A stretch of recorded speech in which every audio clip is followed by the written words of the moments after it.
नमस्कार, शीतल की कहानियों में आज फिर आपका स्वागत है। आज की कहानी का नाम है स्वाभिमान को ठेस। आज बुखार की हालत में रसोई घर में काम करती हुई अपनी पत्नी सुधा को देखकर राम प्रकाश जी बहुत बेचैन हो रहे थे। कुछ देर पहले ही अपने बेटे अमित द्वारा कहा गया एक-एक शब्द उनके कानों में गूंज रहा था। सोचने लगे कि जब वे स्वस्थ थे और नौकरी करके तनख्वाह घर में लाते थे, तो अमित बिना किसी झिझक के उनके मांगने से पहले ही उनकी सारी ज़रूरतें पूरी कर दिया करता था। इस कारण उन्हें अपने बेटे पर पूरा विश्वास था। परंतु कुछ दिनों पहले ही जब उन्हें दिल का दौरा पड़ा, तो उनका अस्पताल में इलाज करवाया गया, जिस पर काफ़ी खर्चा आ गया था।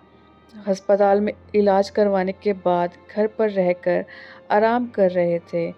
आज जब दिल के मरीज राम प्रकाश जी ने अपने बेटे को अपनी और अपनी पत्नी की दवाइयाँ लाने के लिए कहा, तो बेटे ने स्पष्ट सा जवाब दे दिया, पिताजी, मेरे पास दवाई लाने के लिए पैसे नहीं हैं।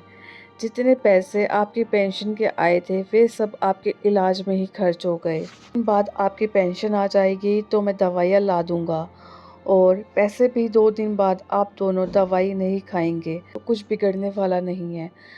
बाप बेटे में अभी ये बातें चल ही रही थी कि उनकी बहू सीमा अपने बेटे के साथ तैयार होकर गेट पर खड़ी हो गई। अब चलिए भी, मूवी शुरू हो गई है तो मज़ा नहीं आएगा। बहू सीमा बोली तो साथ-साथ बेटे ने भी कहा, पापा, आज खाना भी हम बाहर ही खाएँगे। अमित अपने बेटे के साथ लाड लड़ाते हुए उसे गाड़ी में बिठाने लगा और हँसते-बतियाते तीनों लोग वीकेंड एंजॉय करने के लिए निकल पड़े। बेटे की बातों ने राम प्रकाश जी और सुधा जी के दिल को झकझोर करके रख दिया था। कुछ समय तक तो उन्हें अपने कानों पर यकीन ही नहीं हुआ कि बीमारी की हालत में भी अपने और अपने पति के लिए डिनर बनाती हुई सुधा जी सोचने लगी कि यही बेटा जब बचपन में बीमार पड़ जाता था तो उसकी दवाई ख़त्म हो जाती थी, तो कई किलोमीटर पैदल चलकर भी इसके पिताजी इसके लिए दवाई लेकर आते थे। जब बचपन में उसे बुखार चढ़ता तो सारी सारी रात बैठकर मैं उसके माथे पर गीली पट्टियाँ रखती थी, और जब तक बुखार नहीं उतरता था तब तक मेरी आंखों में नींद नहीं आती थी। और आज इसी बेटे को अपना वीकेंड मनाना हमारी दवाइयों से ज़्यादा महत्वपूर्ण लग रहा है। सोचते सोचते सुधा जी डिनर बनाकर कमरे में ले आई। राम प्रकाश जी का उदास चेहरा देखकर कहने लगी, अजी, आप चिंता मत कीजिए, कल सुबह मैं बैंक में से कुछ पैसे निकलवा लाऊंगी और आपकी दवाइयाँ ले आऊंगी। अरे नहीं सुधा, मेरे पास कुछ पैसे पड़े हैं, बैंक जाने की ज़रूरत नहीं पड़ेगी। कल मैं ही टहलते हुए चला जाऊंगा, दवाइयाँ ले आऊंगा। राम प्रकाश जी और सुधा जी का एक बेटा और एक बेटी अनु थी। बेटी का विवाह वे 2 साल पहले ही कर चुके थे। अभी 1 साल ही तो हुआ था राम प्रकाश जी को रिटायर हुए, और 1 साल में ही वे अपने बहू बेटे को बोझ लगने लगे थे। अगले दिन शाम को सैर करते हुए राम प्रकाश जी दवाइयाँ लेने निकल गए। सोचने लगे कि शादी के 5 सालों में ही हमारा बेटा पराया हो गया। वे अनायास ही अतीत की यादों में खोने लगे। जब बेटा पढ़ लिख कर अच्छी मल्टीनेशनल कंपनी में अच्छी नौकरी पर नियुक्त हो गया था, उसी समय वे अपने आप को कितना भाग्यशाली समझते थे। अपने बेटे की शादी के लिए वे कितना उत्साहित रहते थे। उन्होंने कोई मांग नहीं रखी थी कि लड़की चाहे नौकरी वाली हो या घरेलू हो, उन्हें कोई परेशानी नहीं थी। बस लड़की का स्वभाव उन्हें अच्छा चाहिए था, ताकि वे परिवार के सभी लोगों के साथ मिलजुल कर रह सके। बेटे की शादी की जिम्मेदारी राम प्रकाश जी ने अपनी पत्नी सुधा पर ही छोड़ रखी थी, और सुधा जी हमेशा से यही चाहती थी कि अमित अपनी पसंद की लड़की से ही शादी करे। माँ द्वारा पूछे जाने पर अमित ने बता दिया कि वह एक लड़की को पसंद करता है, उसके साथ ही उसकी कंपनी में काम करती है। अमित द्वारा अपनी पसंद बताए जाने पर सुधा जी और राम प्रकाश जी ने भी उनकी शादी के लिए सहमति दे दी। उन्हें सीमा के बात करने का ढंग और परिवार भी अच्छा लगा। देखते ही देखते वह दिन भी आ गया जब सीमा उनके घर पर दुल्हन बनकर आ गई। 2 दिन बाद ही अमित अपनी पत्नी सीमा के साथ घूमने फिरने चला गया था। घूमकर आए तो उनकी बहू सीमा बहुत सारे तोहफे खरीद कर लाई थी, लेकिन अपने ससुराल वालों के लिए नहीं, बल्कि अपने मायके वालों के लिए। लेकिन उस समय ये बात उन्होंने यह सोचकर टाल दी कि नई-नई शादी है, तो लड़की का झुकाव अपने मायके के लिए रहता ही है। उसके 2 दिन बाद ही बेटा बहू ने अपना ऑफिस ज्वाइन कर लिया था। सुधा जी हर रोज़ सुबह उठकर अपने बेटे और बहू का टिफ़िन बना दिया करती थी और दोनों के लिए नाश्ता भी बनाकर तैयार रखती थी।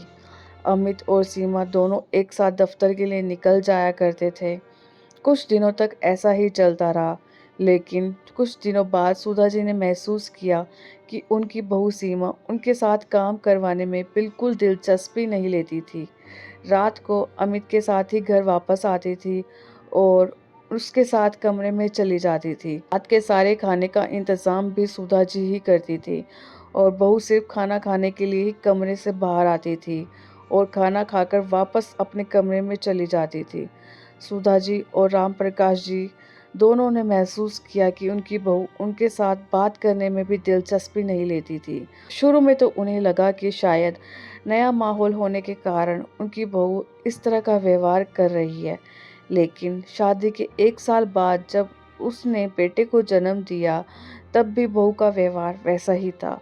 यहाँ तक कि कभी उसकी ननद अनु भी उसे मिलती थी तो वह उसके साथ भी अच्छे तरीके से बातचीत नहीं करती थी।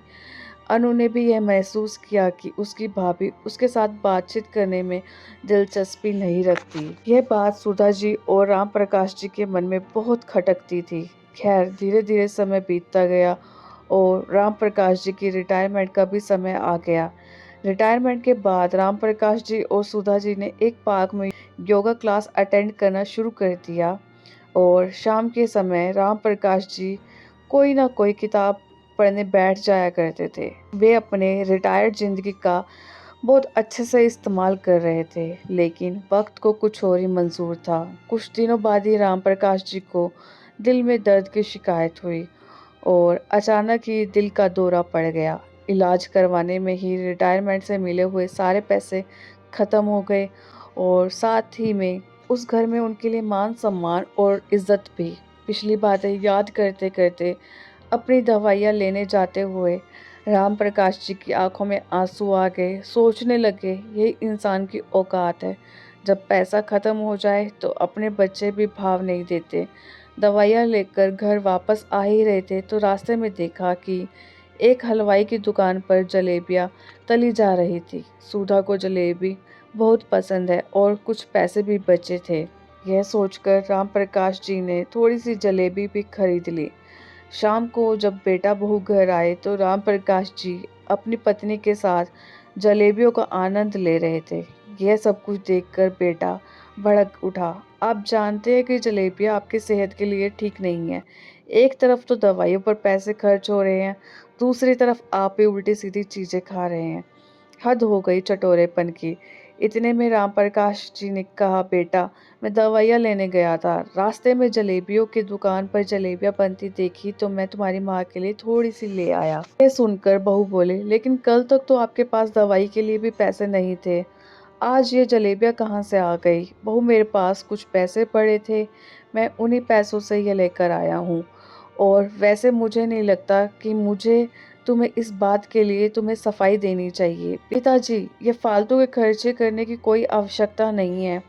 हम दिन भर काम करके पैसा कमा कर लाते हैं और आप यूं ही उड़ा रहे हैं। एक तो आपकी बीमारी के कारण रिटायरमेंट के सारे पैसे ख़त्म हो चुके हैं और ऊपर से दवाइयों के खर्चे के कारण हम दोनों पर आपका बोझ बढ़ गया है। अमित ने पिताजी को जली हुई कटी सुनाई तो बहू ने भी ताना देते हुए कहा, पिताजी आप यहाँ ऐसे फालतू बैठकर अखबार ही तो पढ़ते रहते हैं या फिर किताबें पढ़ते रहते हैं।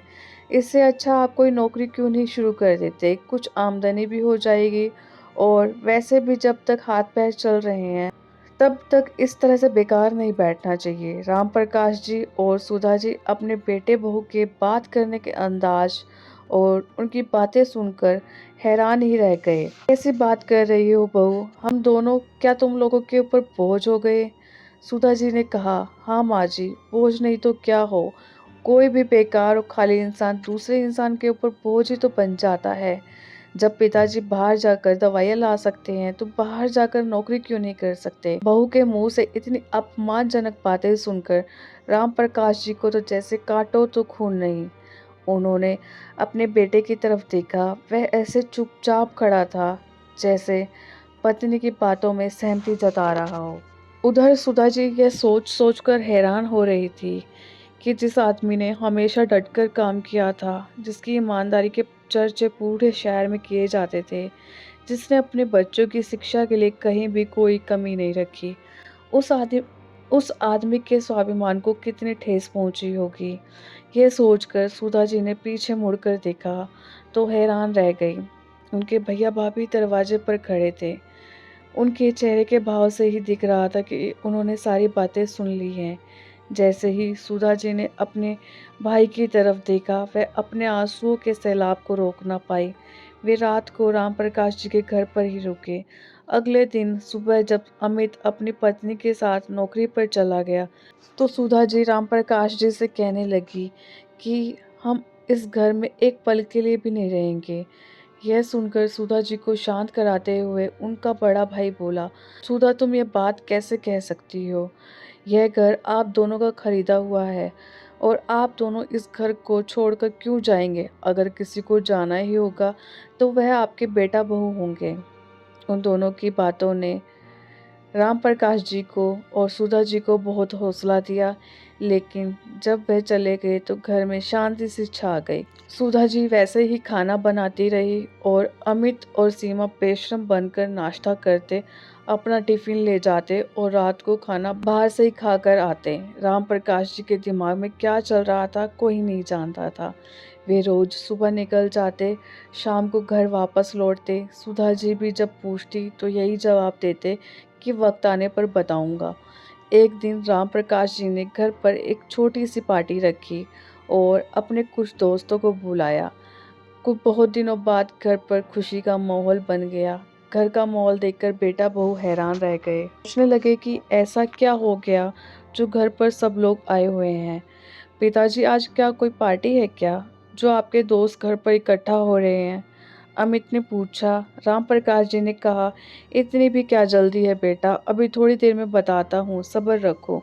लो जलेबियाँ खाओ। सब लोग पहुँच गए तो राम प्रकाश जी के एक मित्र ने बोला, अब राज खोल भी दो, तुमने हम सबको यहाँ पर क्यों बुलाया है?